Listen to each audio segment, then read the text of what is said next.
जो आपके ये चाइल्ड डेवलपमेंट वाले नोट्स हैं वो हैं कुछ 47 पेज के आसपास, हिंदी और इंग्लिश के 26 पेज 30 पेज ऐसे ऐसे नोट्स हैं, तो उनको आप पढ़िए।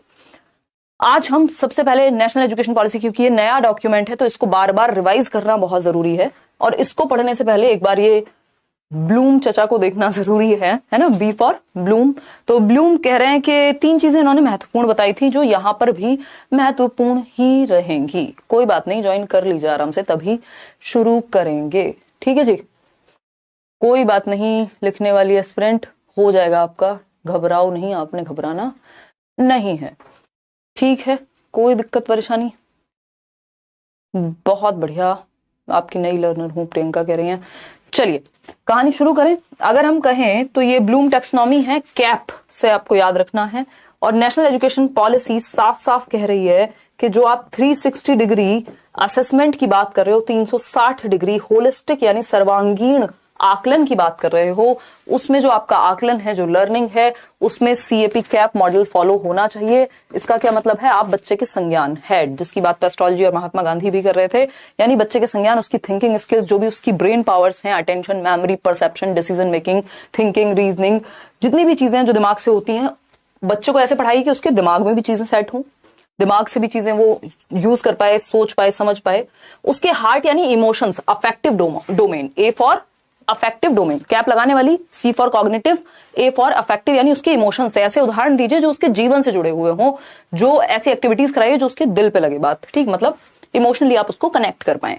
फिर थर्ड चीज है साइकोमोटर, सीएपी कैप यानी गत्यात्मक, ऐसी एक्टिविटीज जिनमें वो फिजिकली इन्वॉल्व हो। तो इन तीनों ही एस्पेक्ट्स को शामिल करने की बात एनईपी, नेशनल एजुकेशन पॉलिसी 2020 करती है, ये बात हम ध्यान रखेंगे। तो गत्यात्मक पक्ष यानी फिजिकल स्किल्स, अफेक्टिव यानी एटीट्यूड या सेल्फ, कॉग्निटिव यानी मेंटल स्किल्स। अगर पूछा जाए बिहेवियर का डूइंग पक्ष किससे संबंधित है, तो आपको पता है साइकोमोटर, और अगर हम पूछें फीलिंग पक्ष किससे संबंधित है, आपको पता है अफेक्टिव, और कॉग्निटिव जो है वो आपका थिंकिंग पक्ष से जुड़ा हुआ है। तो इन तीनों से 3 इस तरह के क्वेश्चंस भी बनते हैं।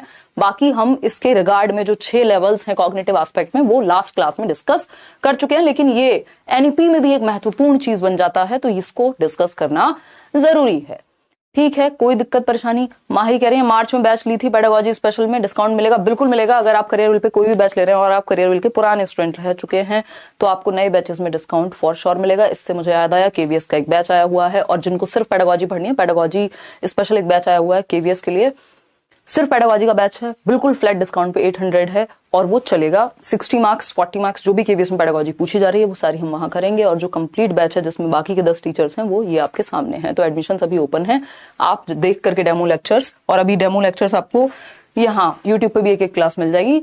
आप पूरे जहां पर भी आप देखना चाहते हैं आसपास जितने भी टीचर्स हैं सबको देख लीजिए, आपको पता लगेगा जब आप डेमो भी लेंगे, या वैसे भी अगर किसी से आसपास फीडबैक लेंगे, किसी ने पढ़ा होगा कि टीचर्स जो हैं वो बेस्ट टीचर्स हैं, जो भी अभी ऑफलाइन ऑनलाइन सब जगह सालों से पढ़ा रहे हैं। तो नेशनल एजुकेशन पॉलिसी की जब हम बात कर रहे हैं, नेशनल एजुकेशन पॉलिसी, डॉक्टर के कस्तूरीरंगन की अध्यक्षता में एक रिपोर्ट आई 31 मई 2019 को। तो इसके जो चेयरपर्सन हैं वो कौन है? डॉक्टर के कस्तूरीरंगन। कमेटी ने इसको बनाया। एमएचआरडी का नाम बदल करके, जो ministry of human resource and development थी, मानव संसाधन विकास मंत्रालय जो था, उसको शिक्षा मंत्रालय रीनेम कर दिया गया, यानी एजुकेशन मिनिस्ट्री इसका नाम हो गया। ठीक, ये बेसिक बातें हैं। पहले शिक्षा मंत्रालय होता था, फिर एमएचआरडी किया था, अब फिर से एजुकेशन मिनिस्ट्री कर दिया है। इसमें एक नया फॉर्मेट जो है वो इंट्रोड्यूस हुआ, 5+3+3+4। पहले क्या होता था? 10+2+3 यानी 10वीं 10 साल, फिर 2 साल आपका 11वीं 12वीं सीनियर सेकेंडरी, और सेकेंडरी 10वीं था, और आपका ग्रेजुएशन जो है वो 3 साल। ये था पैटर्न। अभी क्या किया है? 5+3+3+4 या 10+2 स्कूल एजुकेशन अगर थी तो अभी उसको 5+3+3+4, 534 एक ट्रिक है इसकी जिससे आपको ये याद रहेगा। बस 534 में करना क्या है? 3 का स्क्वायर कर देना, यानी 3 जो है वो 2 बार है ना। पहले 5 साल शुरुआत के फाउंडेशनल पीरियड है आपका, बिल्कुल जहां पे बुनियाद बनाई जाएगी। फिर आपका 3 साल प्रेपरेटरी, फिर आपका मीडियम, और इसका कुछ तो इन्होंने नाम रखा हुआ है, और फिर उसके बाद आपका 3 साल आपके, और 4 है आपका सेकेंडरी।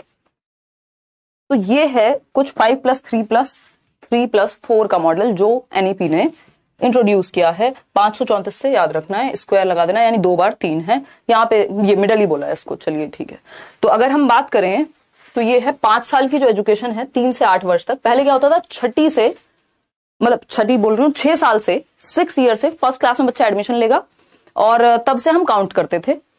यहां पर क्या है, अभी ये कहा गया है कि जो प्री प्राइमरी वाले बच्चे हैं उनको 3 साल से ही, जो अर्ली चाइल्डहुड केयर एजुकेशन वाले बच्चे हैं उन्हीं को इंक्लूड कर लो सीधा।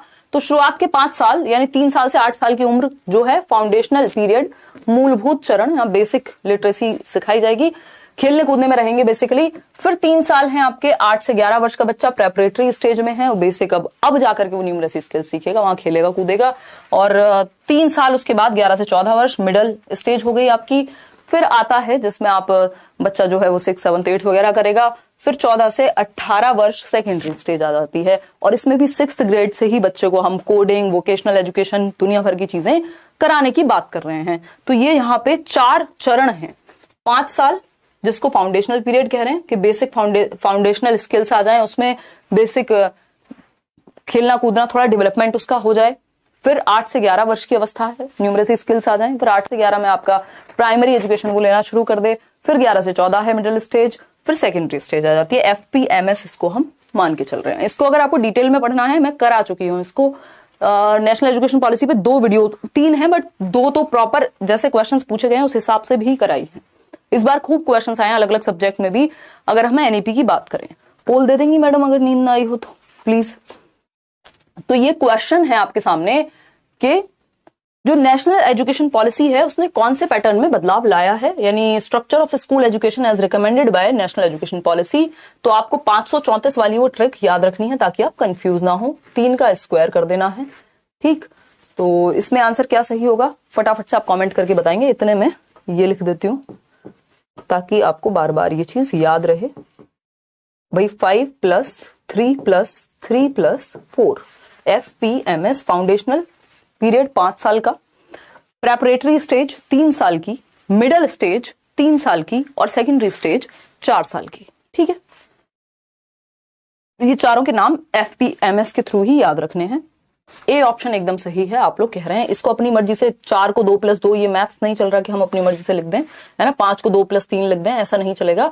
5 + 3 + 3 + 4 जब तक ये ऑप्शन में है तब तक कोई और ऑप्शन हमें चूज करने की आवश्यकता नहीं है। 96% लोग आंसर सही दे रहे हैं, मतलब इसमें भी लोग हैं जो गड़बड़ कर रहे हैं आंसर में, मतलब इसमें भी 4% लोग हैं जिनको सही उत्तर देने में समस्या हुई। तो A option is the right answer. आगे बढ़ेंगे और समझेंगे। अब आप सो सकती हैं फिर से, देखिएगा। तो ये पुराने जमाने की बात है, एक समय पे क्या होता था, एजुकेशन ऐसे वर्क करती थी। 10 साल + 2 साल यानी 6 साल की उम्र में पहली क्लास में बच्चा जाता था, मतलब अभी भी यही है बट अब चेंजेस आ जाएंगे नेशनल एजुकेशन पॉलिसी की वजह से। 10 साल की उम्र में, मतलब 10 साल की एजुकेशन है, 6 साल की उम्र में बच्चा कक्षा 1 में जाएगा, और अगर हम बात कर रहे हैं 16 साल तक 10वीं उसकी हो जाएगी। फिर उसके बाद 2 साल थे, 2 साल कौन से हैं ये, 11वीं और 12वीं के, 16 से 18 वर्ष। इसको परिवर्तन, जो न्यू एकेडमिक स्ट्रक्चर है उसमें परिवर्तन आ जाएगा। 10 + 2 से काम अभी नहीं चलेगा। ये था 10 + 2 एग्जिस्टिंग स्कीम जो हमारी चल रही है अभी तक।